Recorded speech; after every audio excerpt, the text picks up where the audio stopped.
Welcome to Core Academy. My name is Shiba Khan और मैं आपको क्लास 8 का chapter number 2 land, soil, water, natural vegetation and wildlife resources के बारे में एक्सप्लेन कर रही थी।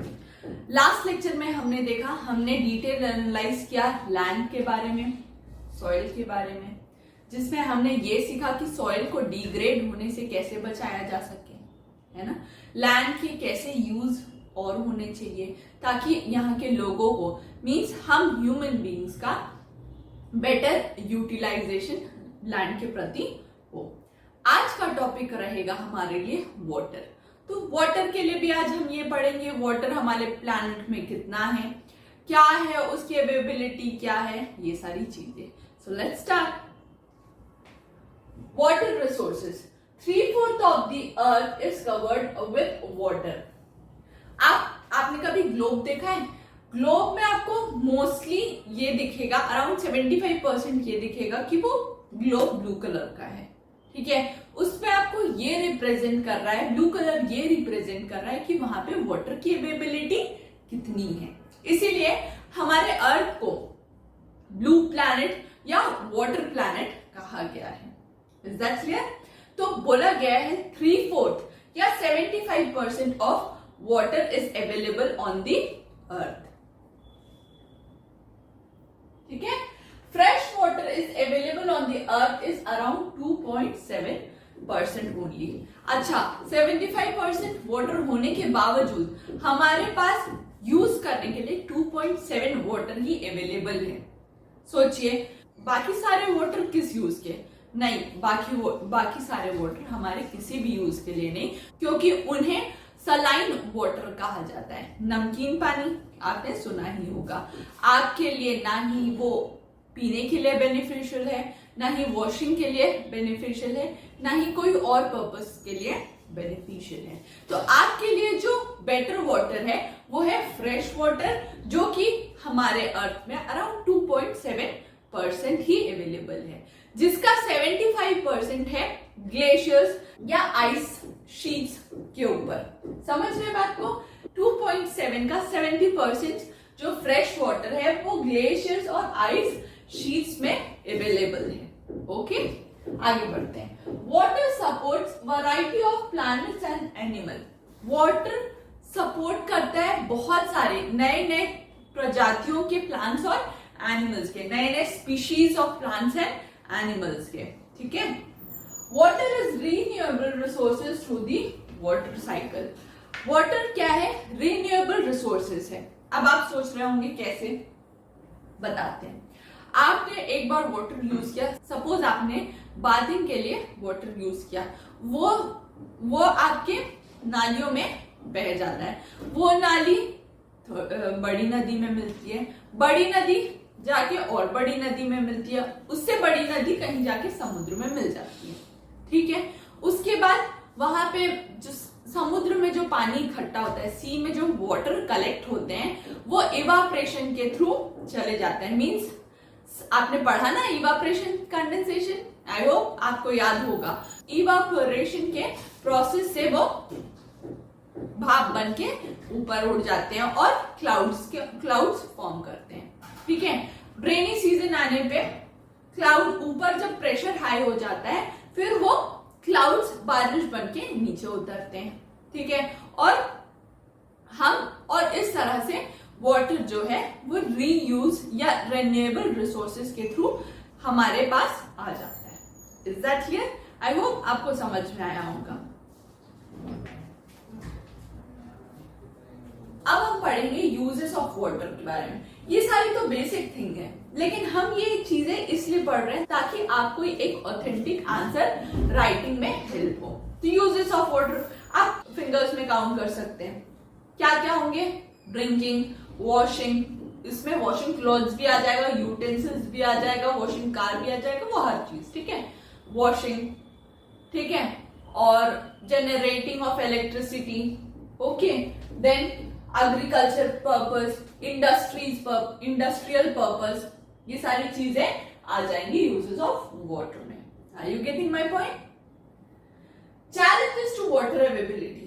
क्या क्या चैलेंजेस है जो कि वाटर अवेलेबिलिटी में है। आइए देखते हैं राइजिंग डिमांड्स।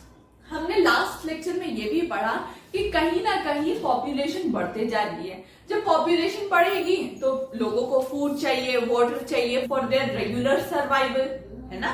तो जब पानी कम होते जा रही है और पॉपुलेशन बढ़ते जा रही है तो कहीं ना कहीं इसमें कुछ चैलेंजेस अपीयर हो रहे हैं। ओके, अर्बनाइजेशन, लोगों का सिटीज में जाके रहना, सिटीज में पॉपुलेशन बहुत ज्यादा हो जाएगी तो वहां पे वाटर का यूसेज बहुत ज्यादा होगा। ओके, इंक्रीजिंग पॉपुलेशन, ये सारी चीजें आ जाएंगी। On the basis of increase in population ये सारी चीजें आ जाएंगी। Increase in population is a main challenge for use of water और use in water. Are you getting my point?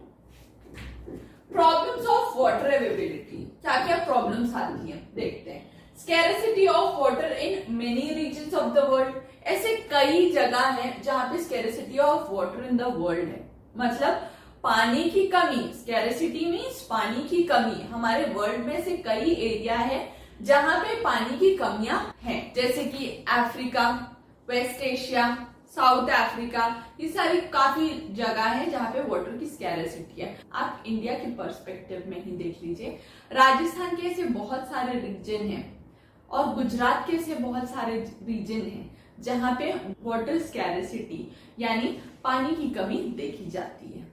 Okay, next, variation in precipitation, जो condensation है, okay, जो condensation है, जो इवापोरेशन के जो प्रोसेस में वो कहीं स्लो मोशन आना, ठीक है, इवापोरेशन और कंडेंसेशन के प्रोसेस में स्लो मोशन आना। ओवर एक्सप्लॉयटेशन, पानी का बहुत ज्यादा यूज, ओके, उसे ओवर एक्सप्लॉयटेशन कहेंगे। कंटामिनेशन ऑफ वाटर, अब जैसे कि मैंने आपको बताया 75% of water is available on the earth, तो क्या आप उन वाटर को यूटिलाइज कर सकते हैं? नहीं, वो आपके लिए बेनिफिशियल नहीं है। उसी तरह ऐसी पानी जहां पे जो इम्प्यूरिटीज, जो इंडस्ट्री से निकल रही वो सारी इम्प्यूरिटीज मिल जाती है, तो क्या वो आपके लिए यूजफुल है? नहीं ना। तो वैसे ही उसी को ही कंटामिनेशन ऑफ वाटर कहा गया है। आई होप यहां तक आपको क्लियर होगा। आगे बढ़ते हैं। सो हमने वाटर से रिलेटेड प्रॉब्लम्स तो देख लिए कि वाटर से रिलेटेड क्या क्या प्रॉब्लम्स हम फेस कर रहे हैं, तो इसका कहीं ना कहीं कंजर्वेशन मेथड भी होगा। तो आइए देखते हैं conservation of water resources. How can we conserve our water resources? Renewable, over use of water is a threat to population. हम रेन्यू तो कर रहे हैं, वाटर साइकिल के थ्रू रेन्यू तो कर रहे हैं, but over use of water is a threat to our population. समझ रहे हैं बात को? Chemical industries effluents, untreated sewage should also be treated. Chemicals जो कि इंडस्ट्रीज में जो यूज होते हैं, वो केमिकल्स, ये सारी चीजों को या इंडस्ट्रीज को वाटर में डंप करने या किसी सी या किसी पोर्ट में रिलीज करने से पहले इसके सारे इम्प्योरिटीज को निकाल लेना चाहिए, ताकि वाटर वहां पे जाके कंटामिनेट ना हो, उस रिवर को कंटामिनेट ना कर दे। Is that clear? Non biodegradable chemicals reach human body. Non biodegradable means जो डिग्रेड ना हो, प्लांट्स के साथ डिग्रेड, मतलब उसका वो मीन्स वो एक्टिव रहे, है ना। कोई भी चीज, कोई भी केमिकल एक्टिव रहे। अगर आप वाटर में भी किसी केमिकल को डाल रहे हैं तो वो वाटर में जाके भी एक्टिव है, ठीक है। और अगर ह्यूमन बींग्स उसको कंज्यूम कर लेते हैं तो ह्यूमन बींग्स के लिए काफी खतरनाक होता है ये सारी चीजें। उससे काफी बीमारियां जन्म लेती हैं, उससे काफी सारी चीजें हम देखने को मिलता है, ठीक है। काफी इफेक्टफुल है, वो काफी इफेक्ट करता है ह्यूमन लाइफ्स के ऊपर। Is that clear? आगे बढ़ते हैं conservation methods. Conservation methods means, conservation methods ऐसे मेथड्स जिसके जो ये सारी प्रॉब्लम्स है उसको कंजर्व किया जा सके। किस तरह से हम उन सब चीजों को कंजर्व करेंगे ये देखते हैं। फॉरेस्ट एंड वेजिटेशन, ज्यादा से ज्यादा आप फॉरेस्ट और वेजिटेशन को अपने एरिया में लगाएं ताकि वो वाटर को फ्लो डाउन ना होने दे। और मैंने आपको लास्ट लेक्चर में बताया था जो भी प्लांट्स और ट्रीज होते हैं वो सॉइल को पकड़े रहते हैं, और अगर हमको वाटर चाहिए तो वो प्लांट्स या ट्रीज में ही वाटर अब्सॉर्ब करता है और अंडरग्राउंड वाटर तरह से अवेलेबल होता है ऑन अर्थ। ठीक है। ट्रीटिंग एफ्लुएंट्स, मैंने अभी आपको बताया बहुत सारे केमिकल्स इंडस्ट्री के थ्रू किसी भी रिवर या पोंड में डाल दिए जाते हैं, उसे हमको अच्छे से ट्रीट करना है। ट्रीट करना मीन्स कोई ऐसा प्लांट लगाइए कि वाटर को आप जो इम्प्योरिटीज आप अपने वाटर में डालें उसको प्यूरिफाई करके ही पोंड में या रिवर में जाए। ठीक है। रेन वाटर हार्वेस्टिंग, आपने सुना ही होगा, रेन वाटर हार्वेस्टिंग बहुत ही यूजफुल है। मीन्स किसी भी घर में या किसी भी इंडस्ट्रीज में जो बारिश होती है, बारिश को इकट्ठा करके ग्राउंड लेवल वाटर में लाया जाता है या तो उस वाटर को कलेक्ट कर लिया जाता है। तो उस चीज को, तो उस मेथड को रेन वाटर हार्वेस्टिंग कहते हैं। Proper linking of canals to minimise the use of water, जब हम प्रॉपर लिंकेज करेंगे कैनाल्स और किसी एरिया के बीच में, और प्रॉपर कनेक्शन इसलिए बोला गया है कि अगर इम्प्रॉपर हुआ तो कहीं से वाटर वेस्ट होगा, इसलिए प्रॉपर लिंकिंग बताया गया कि प्रॉपर कनेक्शन करिए वाटर और अदर एरिया के बीच में। Sprinkling and drip system should be used. Sprinkling means, देखिए किसी भी एक, अभी ये नया टेक्निक्स इंट्रोड्यूस किया गया है कि एक मान लीजिए एक फार्म है, वहां पे क्रॉपिंग हो रही है। ठीक है। तो 3 या 4 जगह इस तरह से एक पाइप लगाया जाता है और बीच बीच में वो बाहर निकलता है और रेनफॉल जैसे पानी ड्रॉपलेट्स को अपने पूरे एरिया में फैलाता है। इससे जो वाटर का वेस्टेज है वो भी कम होता है और जो अप्रोप्रिएट अमाउंट ऑफ वाटर किसी प्लांट को चाहिए रहेगा वो भी मिलता है। तो ये हुआ स्प्रिंकलर सिस्टम। और एक है ड्रिपिंग सिस्टम। मान लीजिए ये कोई फार्म है, यहां पे क्रॉप्स लगे, यहां क्रॉप्स लगे, यहां क्रॉप्स लगे, और ये जो है ये एक पाइपलाइन है। तो पाइपलाइन में छोटे छोटे होल्स रहते हैं और उसी में वाटर को ट्रांसप्लांट किया जाता है, वाटर को ट्रांसपोर्ट किया जाता है और उस पाइप्स में छोटे छोटे ड्रॉप्स को पिन अप कर दिया जाता है और पूरे दिन भर ड्रॉप्स किसी भी प्लांट के रूट्स तक पहुंचते हैं। इसे कहते हैं ड्रिप सिस्टम। इसमें इन दोनों चीजों में वाटर काफी सही तरह से यूज किया जाता है, वेस्टेज ऑफ वाटर नहीं होता है ना। एग्रीकल्चर में अप्रोप्रिएट अमाउंट ऑफ वाटर किसी भी प्लांट्स को दिया जाता है। Is that clear? आपको यहां तक आई होप यहां तक क्लियर होगा। तो हमने पढ़ा, लैंड पढ़ लिया, सॉइल पढ़ लिया, वाटर पढ़ लिया। अब हम पढ़ेंगे natural vegetation and wildlife resources के बारे में। अब हम पढ़ेंगे natural vegetations and wild life. Natural vegetations, नाम से ही शायद आपको क्लियर हो रहा होगा। Natural means by the nature, vegetations mean plants. अब हम पढ़ेंगे natural vegetations and wildlife resources. ये चैप्टर एंड होते होते आपको इन सारे वर्ड्स के मतलब समझ में आ जाएंगे। Natural means by the nature, vegetations means जो भी हरे घास, पौधे, ट्रीज, ये सारी चीजों को वेजिटेशन से डिनोट किया जाता है, और वाइल्ड लाइफ से तो आप समझ ही सकते हैं। ठीक है। तो अब हम पढ़ेंगे नेचुरल वेजिटेशंस के बारे में। ठीक है। Natural vegetations and wild life exist only in the narrow zone of contact between lithosphere, hydrosphere and atmosphere, and it is biosphere. क्या बोला गया है? Natural vegetations and wildlife only exist. Hydrosphere क्या होता है? जो animals water में present हो या aquatic area में present हो उन्हें hydrosphere animals कहते हैं। तो हाइड्रो मीन्स वाटर, वाटर में रहने वाले एनिमल्स। हाइड्रोस्फीयर मीन्स ऐसी जगह जहां पे वाटर सिर्फ प्रेजेंट हो।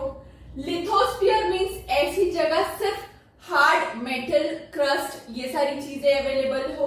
और एटमॉस्फेयर मीन्स जहां पे सारे गैसेस फॉर्म्स अवेलेबल हो।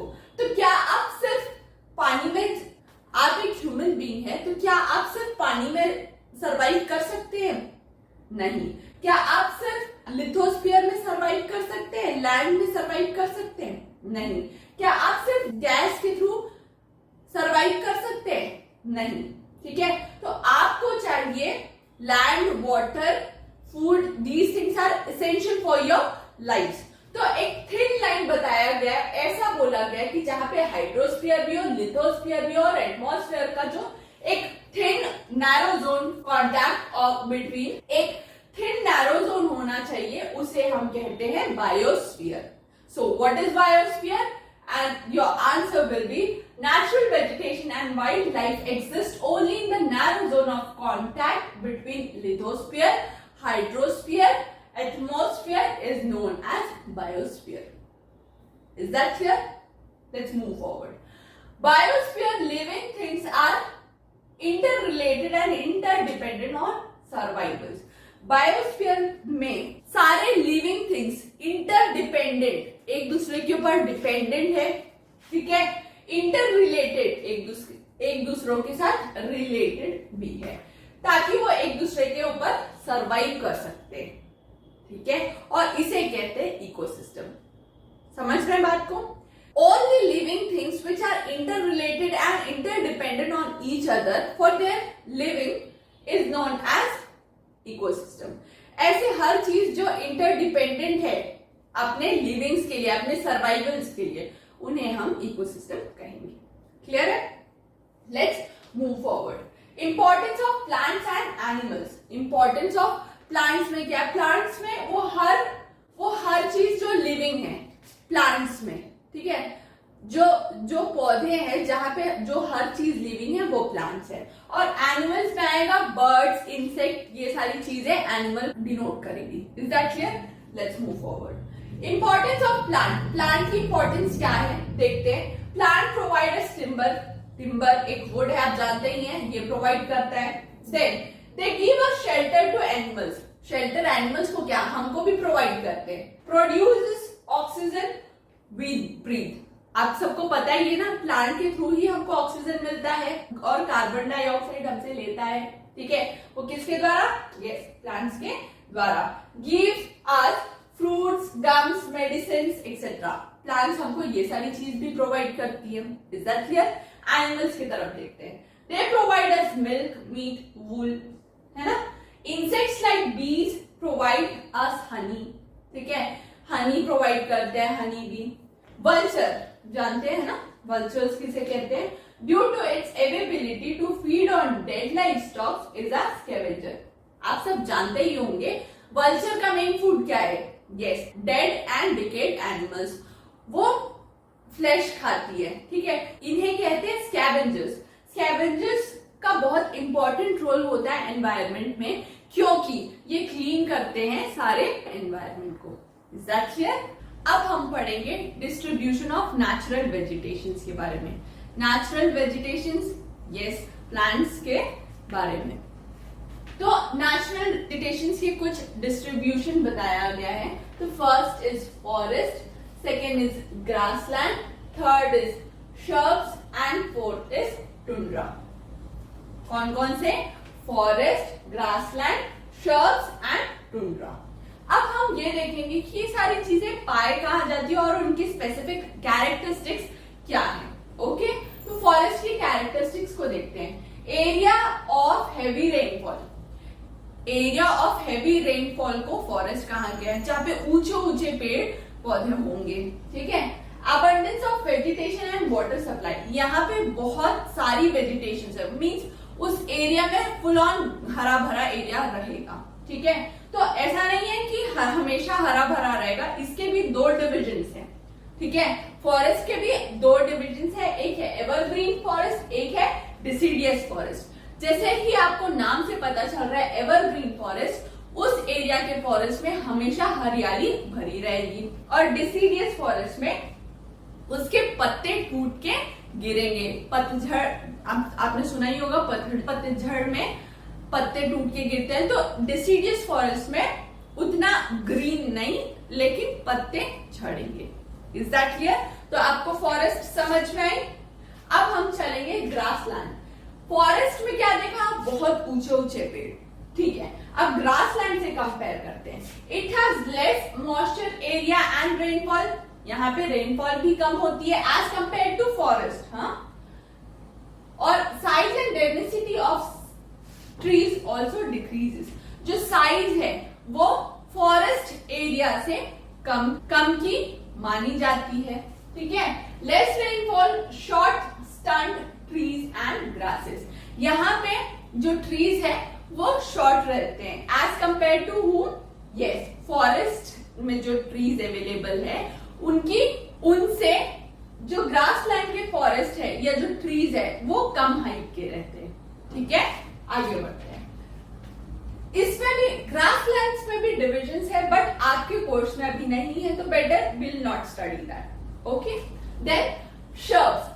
शर्ब्स किस एरिया को कहेंगे? Dry area because of rainfall. यहाँ पे रेनफॉल की कमी होती है, इस एरिया में रेनफॉल की कमी होती है। That is why thorny shrubs and scrubs, ठीक है।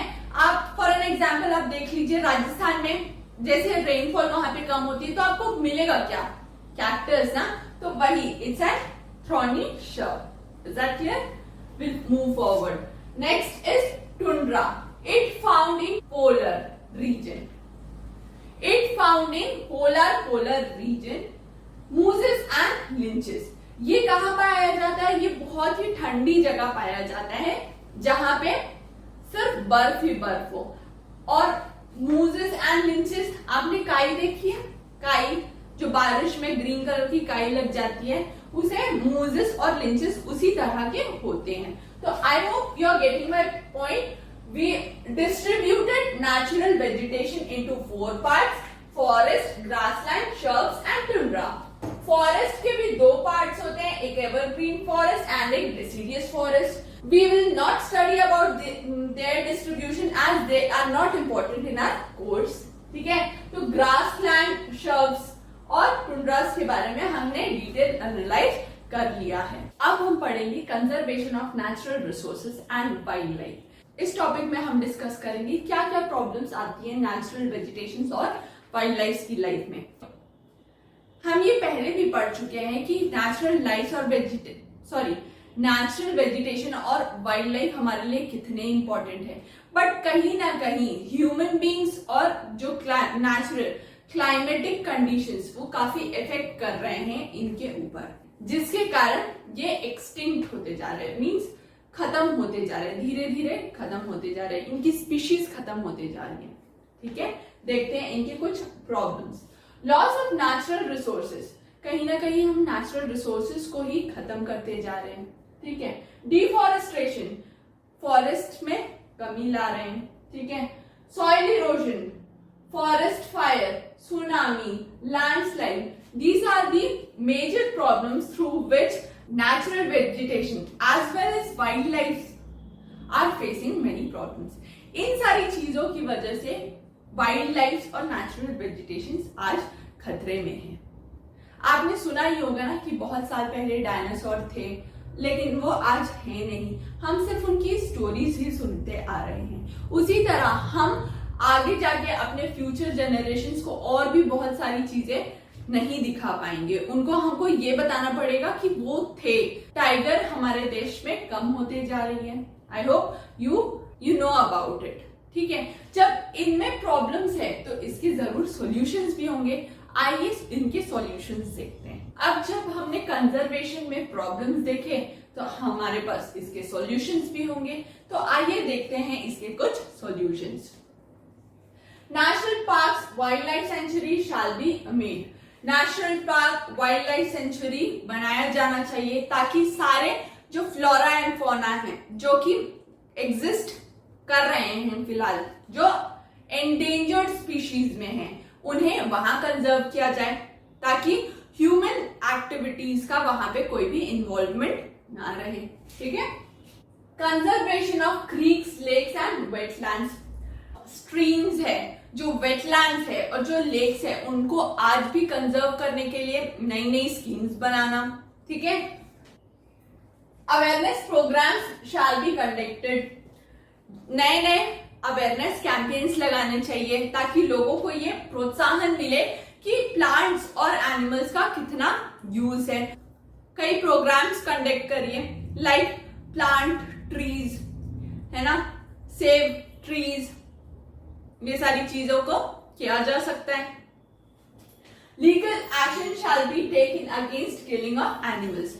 लीगल एक्शन लेंगे against killing of animals, then only people will realise how important are animals. तभी लोगों को ये समझ में आएगा कि जानवरों की भी अहमियत है। जब तक हम लीगल एक्शंस नहीं लेंगे उनको तो ये मजाक ही लगेगा। Mostly people use hunting as their hobbies. तो भाई ये कोई हॉबीज नहीं है, एनिमल्स है, वो भी एक लिविंग बींग्स है, उन्हें भी जीने का उतना ही अधिकार है जितना एक ह्यूमन बीइंग को है। ठीक है।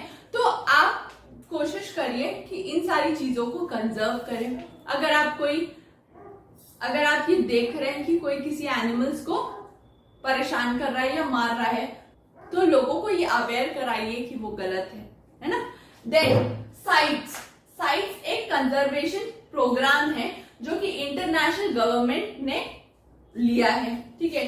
साइट्स की फुल फॉर्म देखते हैं। Convention on international trade in endangered species of wild flora and fauna. Flora and fauna के लिए एक स्पेसिफिक एजेंसी कह लीजिए या एक स्पेशल ऑर्गेनाइजेशन बनाया है जिसे साइट्स कहते हैं। It is an international conservation to save flora and fauna. ये एक इंटरनेशनल कंजर्वेशन ऑर्गेनाइजेशन है जिसमें प्लांट्स और एनिमल्स के सेविंग्स की बात करी गई है, जहां पे बताया गया है कि एनिमल्स और प्लांट्स को हमें किस तरह से सेव करना है। तो ये सारे कुछ मेथड्स है जिनके द्वारा हमें वाइल्ड लाइफ को सेव करना चाहिए। आई होप आपको यहाँ तक का पॉइंट क्लियर होगा। तो इस तरह से हमने land, soil, water, natural vegetation and wildlife resources को यहाँ तक कंप्लीट कर लिया। इसके बाद हम एनसीईआरटीज के क्वेश्चन आंसर्स करेंगे। अगर आपको इस टॉपिक से या इससे प्रीवियस टॉपिक से रिलेटेड कोई डाउट है तो please let me know. I will be happy to help you. Till then, thank you.